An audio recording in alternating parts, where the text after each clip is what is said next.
Hi guys, today we have a story. I'm going to tell you a fable today.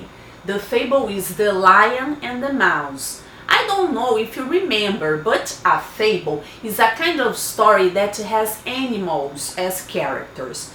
And in the end, we usually have something to think of, right? We have a moral.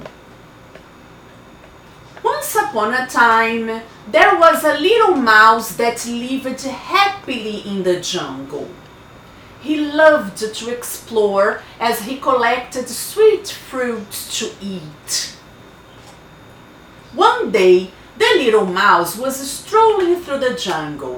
Searching for a shady place to rest, he went deeper and deeper into the jungle. Suddenly, he spotted something in the distance. A huge lion was sleeping under the shadow of a big tree. Since the lion was fast asleep, the little mouse decided to check out the so-called king of the jungle. He carefully climbed onto the lion's tail and started running across his back. He reached the lion's head and inspected his mane and ears and gently pulled his whiskers. With the lion still sleeping, the mouse even lifted one of the lion's eyelids to find out the color of his eyes.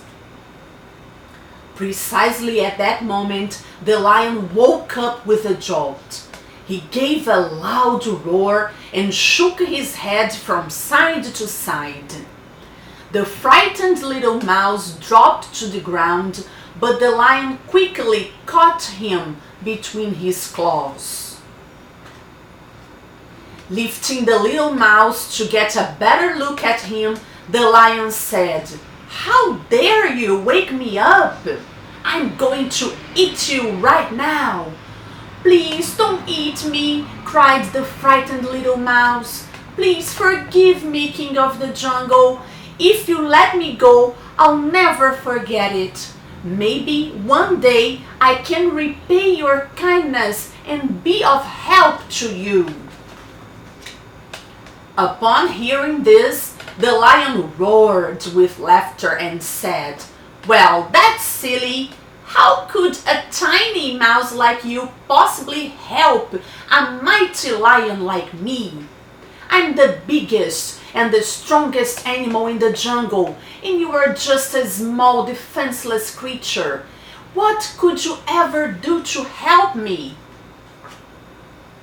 "You never know," replied the little mouse. "Size and strength are not everything.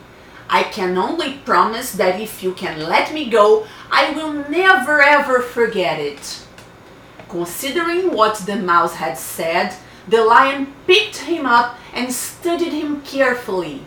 With a smile, the lion set him free, and the grateful mouse scurried away. A few weeks later, the mouse was walking in the jungle when he heard a terrible sound. Rah, rah, rah.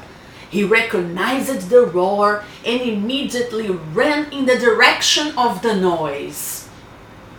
He arrived to find the poor lion caught in a net, unable to move.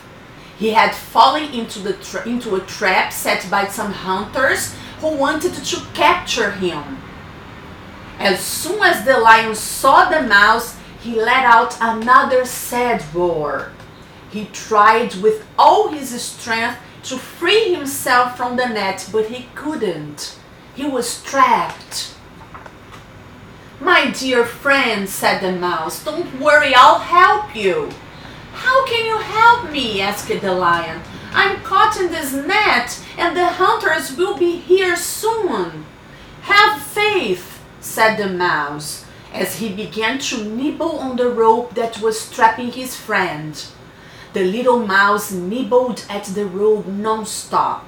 Finally, he managed to make a hole in the net big enough for the lion to escape. "I don't know how to thank you," said the lion. "You saved my life."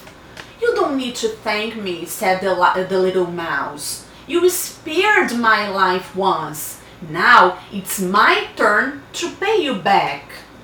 Thanks to you, said the lion. I've learned that it's important to keep a promise and that even a small friend can be a big help. So guys, this is the moral of the story, right? This last sentence here. Even a small friend can be a big help, right? Bye bye. See you in the next story.